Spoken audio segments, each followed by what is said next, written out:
এক ব্যক্তি প্রচুর ইবাদত করত, আল্লাহ পাক তার ইবাদত করার জন্যে পাহাড়ের চূড়ায় একটা সুন্দর ব্যবস্থাও করে দিয়েছিলেন। সেখানে ডালিম গাছ হতো, ঝর্ণা আসতো, খাবারের কোনো অভাব নাই।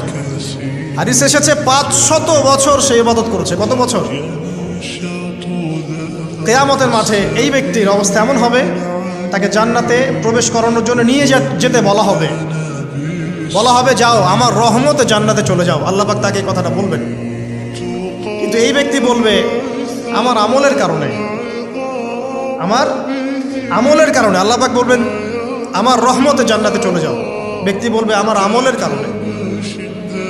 আল্লাহ রাব্বুল আলামিন তখন তাকে দেওয়া সমস্ত নেয়ামতগুলোকে এক পাল্লায় করবেন, আর তার সমস্ত আমলকে আরেক পাল্লায় করবেন।